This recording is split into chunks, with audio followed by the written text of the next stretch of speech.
జై శ్రీకృష్ణ. శ్రీమద్భగవద్గీత ద్వితీయ అధ్యాయం అనగా రెండవ అధ్యాయం శ్లోకం 40వ శ్లోకం నుండి. నేహాభిక్రమనాశో నస్తి ప్రత్యవాయో న విద్యతే స్వల్పమప్యస్వధర్మస్వ త్రయేతే మహాతో భయాత్. ఈ ప్రయత్నమునందు నష్టము గాని హాని గాని లేదు. ఈ మార్గమున స్వల్ప పురోగతియు మహత్తరమైన భయము నుండి మనుజుడు రక్షించును. భావం: శ్రీకృష్ణ భక్తిరస భావన యందు కర్మనోనుసరించుట శ్రీకృష్ణుని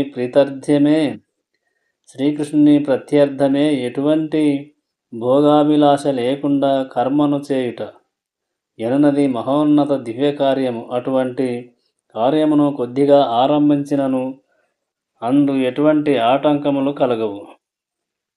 అంతేగాక అట్టి స్వల్పయత్నము ఏనాడును నశించిపోదు. భౌతిక పరిధిలో ప్రారంభించబడు కర్మ ఏనాటికి సంపూర్ణము చెందవలసియే యుండును. అట్లు కానిచో ఆ యత్నమంతయు విఫలము కాగలదు. కానీ శ్రీకృష్ణ భక్తి భావనలో ప్రారంభించబడు కర్మ సంపూర్ణము కానున్నను శాశ్వత ప్రభావమును కలిగియుండును. అనగా కృష్ణ భక్తి భావన యందలి తన కర్మ పూర్ణము కానప్పటికీ కర్త ఏ విధమైన నష్టమును పొందడు. శ్రీకృష్ణ పరమగు కర్మ 1% పూర్తయినను శాశ్వత ఫలమును కలిగియుండి తదుపరి ప్రారంభము 2% నుండి మొదలగును. కానీ లౌకిక కర్మ యందు 100% సఫలత కలుగనిదే లాభము చేకూరదు. అజామిలుడు తన ధర్మమును కృష్ణ భావనతో కొద్దిగానే నిర్వర్తించినను భగవానుని కరుణ వలన అంత్యమున 100% ఫలితమును పొందెను. శ్రీమద్భాగవతము 1:5-17 నందు ఈ విషయమునకు సంబంధించిన ఒక చక్కని శ్లోకము కలదు. త్యక్త్వా స్వధర్మం చరణాంబుజం హరేః భజన్న పక్వోంత పతేత్తతో యధి యత్రక్వ వా భద్రం అభూదముష్య కిం.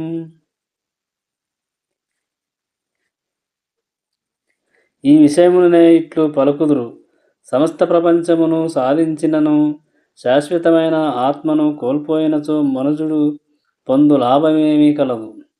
భౌతిక కర్మలు మరియు వాటి ఫలితములు దేహముతో పరిసమాప్తమగును. కానీ కృష్ణ భగవాన యందలి కర్మలు దేహత్యాగమునంతరము సైతము మనుజుని కృష్ణ భక్తి భావన వైపునకే అతనిని గొనిపోవును. అనగా ఉత్తమ సంస్కృతి కలిగిన బ్రాహ్మణుల ఇంటగాని లేదా ధనవంతుల ఇంటగాని జన్మించుటకు తదుపరి జన్మమున మనుజుడు అవకాశమును తప్పక పొందగలడు. అటువంటి జన్మము మనుజుడు మరింత పురోగతి నొందుటకు అవకాశమును గూర్చగలదు. ఇదియే శ్రీకృష్ణ భక్తిరస భావనలో వనరింపబడు కర్మ యొక్క ద్వితీయ లక్షణము.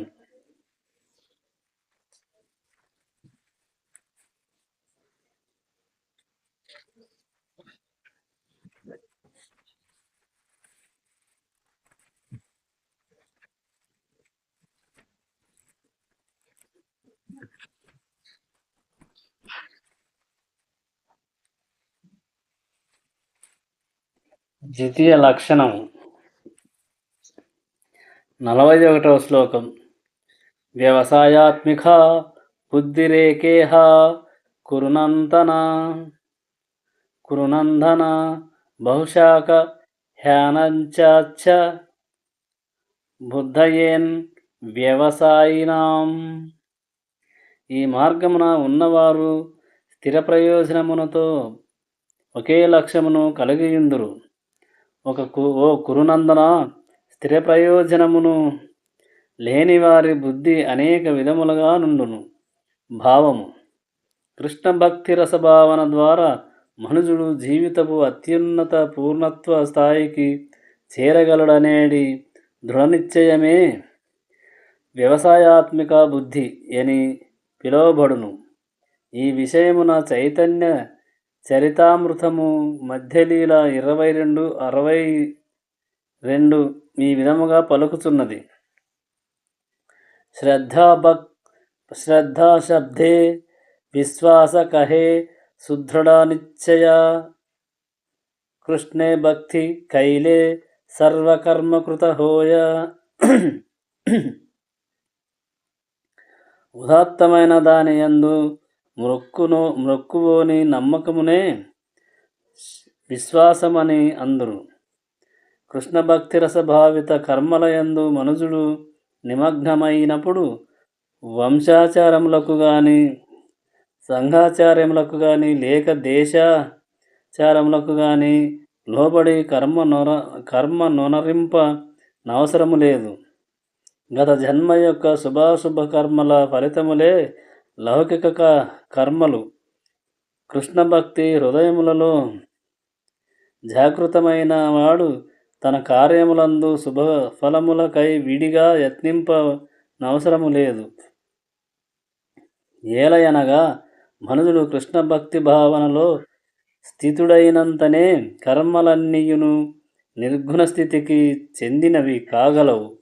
శుభాశుభ ద్వంద్వములచే వివిధ ప్రభావితములు కాకపోవటయే అందులకు కారణము. జీవితపు భౌతిక భావనను సంపూర్ణముగా త్యాగము చేయుట ననున్నది. కృష్ణ భక్తి భావన యందు పరిపూర్ణత్వ స్థితి, కృష్ణ భక్తి యందు పురోగతి ద్వారా అట్టి స్థితి అప్రయత్నముగా సిద్ధింపగలదు. కృష్ణ భక్తి భావన యందు గల మనుజుని స్థిర ప్రయోజనము అతని జ్ఞానముపై ఆధారపడి ఉండును. వాసుదేవః సర్వమితి స మహాత్మా సద్గుర్లాభః. శ్రీకృష్ణుడే వాసుదేవుడు, సర్వకారణములకు మూలమని సంపూర్ణముగా నెరిగిన శ్రీకృష్ణ భక్తి పారాయణుడు అత్యంత దుర్లభుడు. వృక్షపు మొదలకు నీరు పోయుట ద్వారా ఆకులకు మరియు శాఖలన్నింటికీ అప్రయత్నముగా నీరు పోసినట్లగు రీతి కృష్ణ భక్తి రసభావనలో కర్మ చేయుట ద్వారా మనుజుడు తనకు, కుటుంబమునకు, సంఘమునకు, దేశమునకు, మానవాళి సమస్తమునకు సేవ చేసిన వాడగును. కర్మల ద్వారా శ్రీకృష్ణుడు సంతృప్తి నొందినచో ప్రతి ఒక్కరూ సంతృప్తి నొందగలరు. అట్టి కృష్ణ పరమగు సేవ శ్రీకృష్ణుని ప్రామాణిక ప్రతినిధి అయిన గురువు నిర్దేశమునందు చక్కగా అభ్యసించబడును. కృష్ణ ప్రతినిధి అయిన ఆధ్యాత్మిక గురువు శిష్యుని నైజమును తెలిసి కృష్ణ భక్తి భావనలో అతడు వర్ణించునట్లుగా నిర్దేశము నొసగగలడు. కృష్ణ భక్తి భావనను గూర్చి సంపూర్ణముగా నెరుగుటకు మనుజుడు దృఢచిత్తముతో వర్తించుచు గురువుగారి ఆజ్ఞలను జీవిత లక్ష్యముగా భావించి అంగీకరింపవలెను. ఈ విషయమున శ్రీ విశ్వనాథ చక్రవర్తి ఠాకూర తమ సుప్రసిద్ధమైన గురువందనములో ఈ విధముగా తెలిపిరి: యస్య ప్రసాదాద్ భగవత్ప్రసాదో యస్య ప్రసాదాన్న గతిః కుతోన్పి ధ్యాయన్ స్తువంతస్య యశస్త్రీ సంత్యం వందే గురుః శ్రీచరణార్ రవిందం. గురుదేవులను సంతృప్తిపరచుట ద్వారా భగవానుడు సంతృప్తి నొందును. గురుదేవుని సంతృప్తి సంతృప్తి పరపకుండా కృష్ణ భగవాన స్థితికి ఉద్ధరింపబడు అవకాశమే లేదు. కావున ఆయన అనుగ్రహము కొరకై దినమునకు 3 సార్లు ధ్యానించి ప్రార్థించి గౌరవపూర్వక వందనములను అర్పింతును. కానీ ఈ కార్యమంతయు దేహభావనకు పరమైన ఆత్మజ్ఞానముపై ఆధారపడి ఉన్నది. అది సిద్ధాంతపరమైనది మాత్రమే గాక ఆచరించినదై ఉండవలెను. ఆ సమయమున కర్తల యందు భోగాభిలాషలకు తావే ఉండదు. ఆ విధమైన స్థిర చిత్తము లేనివాడు పలు విధములైన సహమకర్మలచే విచలితుడు కాగలడు. 42, 43 శ్లోకం 2 శ్లోకాలు. యమీమాం పుష్పితాం వాచం ప్రధవంత్య విపచిత్తః వేదవాదారతః పార్థనాన్యదస్థితి వాదినః కామాత్మనః స్వర్గపరా జన్మకర్మఫల ప్రదాం క్రియావిశేషబహుళాం భోగైశ్వర్యగతిం ప్రతి. స్వర్గలోక ప్రాప్తి, ఉత్తమ జన్మము, అధికారము వంటి వానిని పొందుటకై వివిధములైన కర్మలను ఉపదేశించు వేదములందలి మధురమైన వాక్కుల ఎడ అల్పజ్ఞులు అనురక్తులగుదురు. భోగానుభవమునకు మరియు సంపన్న జీవితమును కోరువారగుటచే అట్టివారు దానికి మించినది వేరొకటి లేదని పలుకుదురు. భావము: సాధారణముగా జనులు మందమతులై ఇందురు. అజ్ఞాన కారణముగా వారు వేదమునందలి కర్మకాండ భాగములోని సకామ కర్మల ఏడనే అనురక్తులగుదురు. మదిర, మగువ, లౌకిక వైభవములు పుష్కములుగా లభించును. స్వర్గలోకమునందు జీవితము ననుభవించుటను తప్ప వారు వేరేదేయును కోరరు. అట్టి స్వర్గలోకములను పొందుటకు పెక్కు యజ్ఞములు, ముఖ్యముగా జ్యోతిష్ఠోమ యజ్ఞములు వేదములందు ప్రతిపాదింపబడినవి. స్వర్గలోక ప్రాప్తిని గోరువారు అట్టి యజ్ఞములను తప్పక ఆచరించియే తీరవలెనని వాటి యందు తెలుపబడినది. కానీ అల్పజ్ఞులు ఇది యొక్కటే వేదముల సమస్త ప్రయోజనమని భావింతురు. అటువంటి అనుభవశూన్య జనులకు కృష్ణ భగవాన్ యందు స్థిర ప్రయోజనముతో నెలకొని ఇండుట మిగుల కష్టతరము. విషపూర్ణ వృక్షపు పుష్పముల ఎడ గల ఆకర్షణ పరిణామము నెరుగక మూఢుడు దాని ఎడ ఆకర్షితుడైనట్లు మందమతులైన వారు స్వర్గములు మరియు వాని యందలి భోగములు ఎడ ఆకర్షితులగుదురు. అపామా సోమామృత అభూమ మరియు అక్షయం హ వై చాతుర్మాస్యయజినః సుకృతం భవతి అని వేదము కర్మకాండ భాగములో తెలుపబడినది. అనగా వేరు మాటలలో చాతుర్మాస్య వ్రతమును పాటించినవాడు సోమరసమును త్రాగి అమృతత్వమును మరియు ఆనందమును పొందుటకు అర్హుడగుచున్నాడు. సోమరసముతో బలమును పొంది భోగానుభవమును పొందవలెనని భూమిపై కూడా కొందరు అభిలషింతురు. అట్టివారు భావబంధముల నుండి విముక్తి ఎడ శ్రద్ధను చూపక కేవలము ఆర్భాటము కలిగిన వైదిక యజ్ఞములందే రతులగుదురు. భోగాలాలసులైన అట్టివారు స్వర్గభోగములను తప్ప వేరేదీను కోరరు. స్వర్గమునందు నందన కాననమనేడి ఉద్యానవనము కలదనియు మరియు అందు సుందర స్త్రీ సాంగత్యము కోరినంతగా సోమరసము లభించుననియు తెలుపబడినది. అట్టి దేహపర సౌఖ్యము నిక్కముగా ఇంద్రియ పరమైనట్టిది.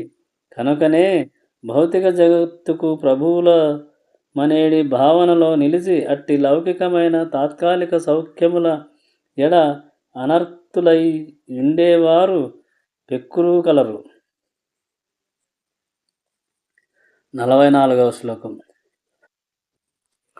భోగైశ్వర్య ప్రసక్తానాం తయా పహృత చేతసాం వ్యవసాయాత్మికా బుద్ధిః సమాధౌ న విద్యతే.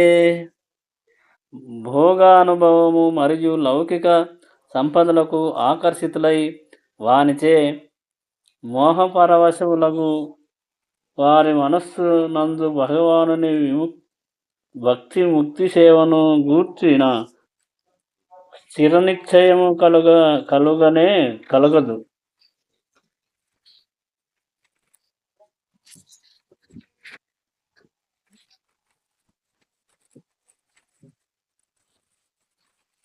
స్థిర నిశ్చయము కలుగదు. భావం.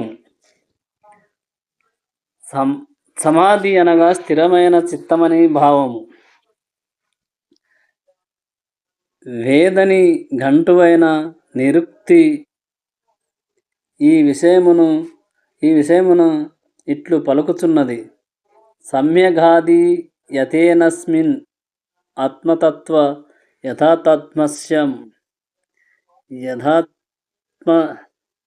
యథాత్మయం అనగా ఆత్మను అవగతము చేసుకొనుటలో చిత్తము లగ్నమై ఉన్నప్పుడు అది సమాధి యందున్నదని చెప్పబడుచున్నది. ఇంద్రియ భోగములందు అనురక్తులైన వారికి గాని అటువంటి తాత్కాలికమైన వాటిచే మోహపరవశులు అగువారు గాని సమాధి ఎన్నడూను సాధ్యపడదు. అట్టి వారందరూ దాదాపు మాయాశక్తిచే శిక్షింపబడినట్టివారే. 45వ శ్లోకం. త్రైగుణ్య విషయా వేదా నిస్త్రైగుణ్యో భవార్జున నిర్ద్వంద్వోత్వ నిత్యసత్వస్థో నిర్యోగక్షేమ ఆత్మవాన్. వేదములు ముఖ్యముగా త్రిగుణములకు సంబంధించిన విషయములను గూర్చి చర్చించును. ఓ అర్జున, నీవు ఈ త్రిగుణములకు అతీతుడవై ద్వంద్వముల నుండి మరియు యోగక్షేమముల నేడి చింతల నుండి విడివడిన వాడైవై ఆత్మయందు స్థిరపడవగును. భావము. భౌతిక కార్యములన్నీయును త్రిగుణములను కూడిన కర్మలను మరియు ఫలమును కూడియుండును. భౌతిక జగమున బంధమును కలిగించు సకామ ఫలములను పొందుటకే అవి ఉద్దేశింపబడినవి.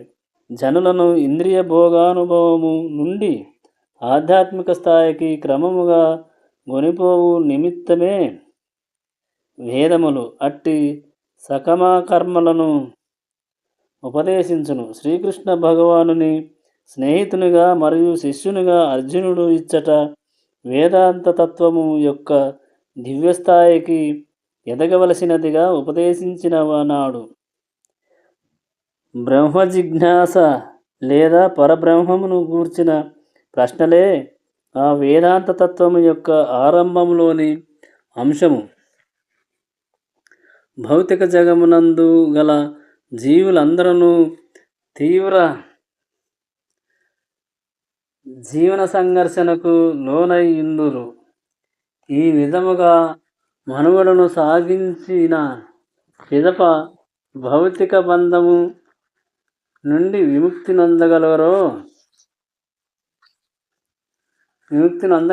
ఏ విధముగా మనుగడను సాగించిన పిదప భౌతిక బంధము నుండి విముక్తి పొందగలరో ఉపదేశించుటకే భౌతిక జగత్తును సృష్టించిన పిమ్మట భగవానుడు వారికి వేదజ్ఞానము నొసగెను.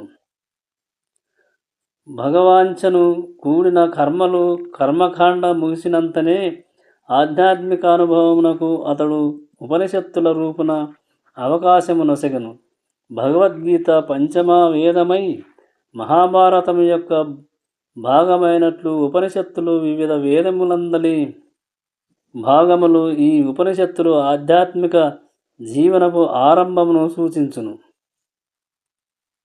భౌతిక దేహము నిలిచియున్నంత కాలము త్రిగుణపూర్ణములైన కర్మలు మరియు ఫలితములు తప్పవు. కనుక ప్రతి ఒక్కరూ సుఖదుఖములు, శీత తాపముల వంటి ద్వంద్వములను సహించుటను నేర్చుకొని ఆ ద్వంద్వ సహనము ద్వారా లాభనష్టముల ఎడ గల చింత నుండి దూరులు కావలెను. దేవదేవుడైన శ్రీకృష్ణుని కృపాకటాక్షములపై మనుజుడు సంపూర్ణముగా ఆధారపడినప్పుడు అట్టి దివ్యస్థితి సంపూర్ణ కృష్ణ భగవానయందు సిద్ధింపగలదు. 46వ శ్లోకం. యవానార్ధ ఉదపానే సర్వతః సంప్లుతో ఖేదఖే తవాన్ సర్వేషు వేదేషు బ్రహ్మణ్యస్య నిజానతః. చిన్న నూతిచే వనగూడు ప్రయోజనములన్నీయును శీఘ్రమే పెద్ద జలాశయము నందలి జలముచే సిద్ధించు రీతి వేదముల సమస్త ప్రయోజనములు వాని అంతరార్థమును గ్రహించిన వానికి సిద్ధించునవి. భావము: వేదవాజ్మయము నందలి కర్మకాండ భాగములో తెలియజేయబడిన యజ్ఞములు మరియు కర్మలన్నీయును క్రమానుగతమైన ఆత్మానుభూతి కొరకే నిర్దేశింపబడినవి. ఇక ఆత్మానుభవపు ప్రయోజనము భగవద్గీత యొక్క పంచదశాధ్యాయము 15 నందు స్పష్టముగా తెలుపబడినది. సమస్తమునకు అధికారుడైన శ్రీకృష్ణ భగవానుని ఎరుగటయే వేదాధ్యయనపు ప్రయోజనమని అచ్చట వివరింపబడినది. అనగా శ్రీకృష్ణుని గూర్చియు మరియు అతనితో జీవునికి గల నిత్య సంబంధమును గూర్చియు తెలియటయే ఆత్మానుభవ నిజమైన భావము. గీత యొక్క ఆ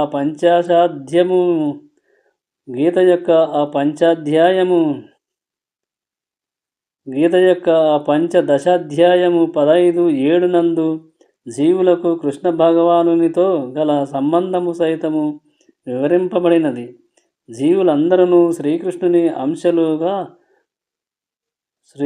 అంశలుగా ఉన్న ప్రతి జీవుడు కృష్ణ భక్తి భావన యందు పునరుద్ధరించుకొనుటయే వేదజ్ఞానపు పూర్ణతత్వస్థితి అయి ఉన్నది. ఈ విషయము శ్రీమద్భాగవతము 3:33-7 నందు ఇట్లు స్థిరీకరింపబడినది. అహోబతశ్వపచోనంతో గర్యాన్ యజ్జిహ్వగ్రే వర్తతే నామ తుభ్యం తే పుస్తపస్తే జుహువుహు సన్నురార్య బ్రహ్మ నుచార్ణమ గృణంతి ఏ తే.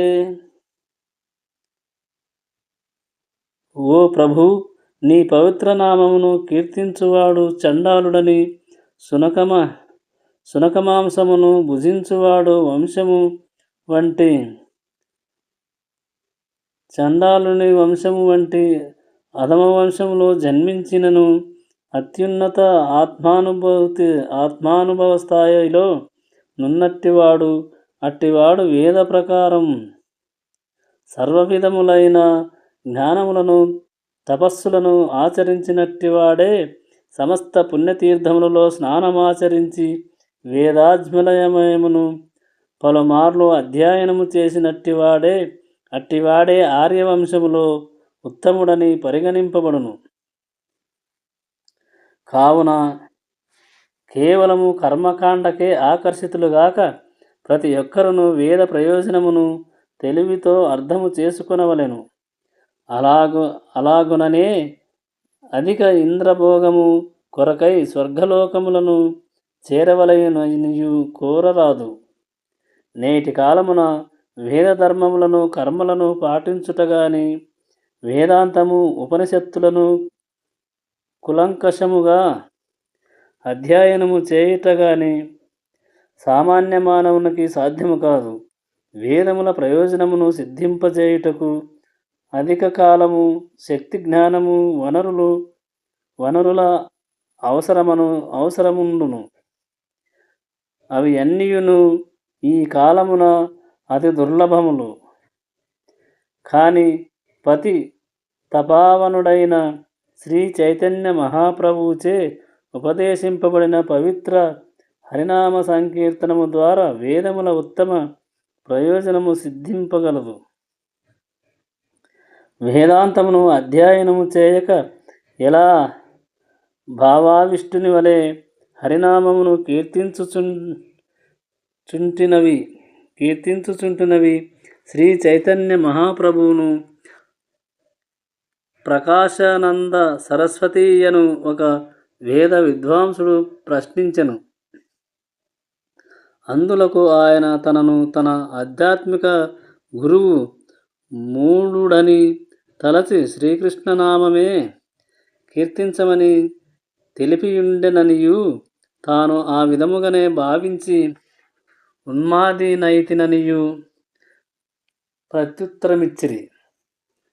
ఈ కలియుగమున జనులలో అత్యధిక భాగము మూఢులు మరియు వేదాంత జ్ఞానమును అర్థము చేసుకొనగలిగినంత విద్య లేనివారు అయ్యున్నారు.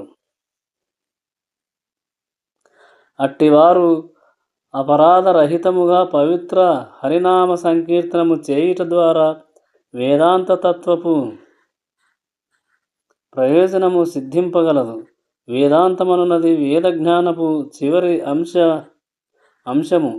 వేదాంత తత్వమును రచించినవాడు మరియు తెలిసినవాడు శ్రీకృష్ణ భగవానుడే. అట్టి శ్రీకృష్ణ భగవానుని పవిత్రత నామ సంకీర్తనలో దివ్యానందమునందు మహాత్ముడే అత్యున్నత వేదాంతి. ఇదియే వేద జ్ఞానము యొక్క చరమ ప్రయోజనమై ఉన్నది. 47వ శ్లోకం. కర్మణ్యేవాధికారస్థే మా ఫలేషు కదాచన మా కర్మఫల హేతుర్భుర్మా తే సద్గుణస్త్వికర్మణి.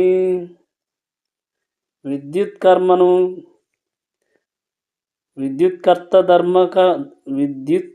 ధర్మమును నిర్వర్తించుట ఎందే నీకు అధికారము కలదు, కానీ కర్మఫలమునందు కాదు. నీ కర్మఫలములు నీవే కారణమని ఎన్నడూనూ భావింపకుము. అలాగుననే విద్యుక్త ధర్మమును వీడుటయందు ఆసక్తుడవు కాకుము. భావము. విద్యుక్త ధర్మములు దుష్కర్మలు ఆకర్మ అనుచు కర్మలు 3 రకములు. మనుజుని గుణములననుసరించి విధింపబడిన కర్మలే విద్యుక్త కర్మలు.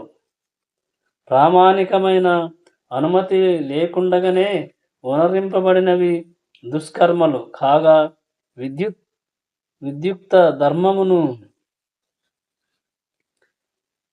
చేయకుండుట ఆ కర్మ అనుధాని భావము. ఆ కర్మునిగా కారాదనియు మరియు ఫలాపేక్ష లేకుండా విద్యుక్త ధర్మమును విధిగా నిర్వహించుమనియు ఇచ్చట శ్రీకృష్ణ భగవానుడు అర్జునునకు ఉపదేశించినాడు. కర్మఫలమందు ఆసక్తిని కలిగి ఉండే ఆ కర్మలకు సైతము కారణమగుటచే ఆ ఫలముల వలన సుఖ లేదా దుఃఖి యగుచున్నాడు. ఇక విద్యుక్త ధర్మములకు సంబంధించినంతవరకు వాటిని నిత్య కర్మము, అత్యవసర కర్మము, ఇష్టమైన కర్మలనేది మూడింటిగా విభజించవచ్చును. శాస్త్రానుసారముగా ఎటువంటి లాభాపేక్ష లేకుండా విధిగా నిర్వర్తింపబడు నిత్య కర్మ సత్యగుణకర్మ అనబడును. ఫలితమును వాంఛించుచు చేయబడు కర్మ బంధమును కలిగించును. కావున అది అమంగళదాయకము. ప్రతి ఒక్కరికి వారి విద్యుక్త ధర్మమునందు అధికారము కలదు. కానీ ఆ ధర్మమును వారు ఫలాపేక్ష లేకుండా నిర్వర్తింపవలసి ఉన్నది. అట్టి ఫలాపేక్ష రహిత విద్యుక్త కర్మ పాలనము మనుజుని ముక్తి మార్గమును చేర్చగలదు. కావుననే ఫలమునందు ఆసక్తిని గొనక విధిగా యుద్ధమును చేయమని శ్రీకృష్ణుడు అర్జునుడికి ఉపదేశమసిగినాడు. యుద్ధములో పాల్గొనకపోవుటయు ఒక విధముగా ఆసక్తియే. అటువంటి ఆసక్తి ఎన్నడను మనుజుని ముక్తి పదమునకు నడిపించదు. ఆసక్తి ఎటువంటిదైనను అది బంధమునకే కారణము కాగలదు. ఆ కర్మ అనునది పాపమే. కనుక విధిగా యుద్ధము చేయుటయే అర్జునునికి శుభప్రదమైన మోక్ష మార్గమై ఉన్నది అని శ్రీకృష్ణుడు అర్జునునకు ఉపదేశించెను. జై శ్రీకృష్ణ.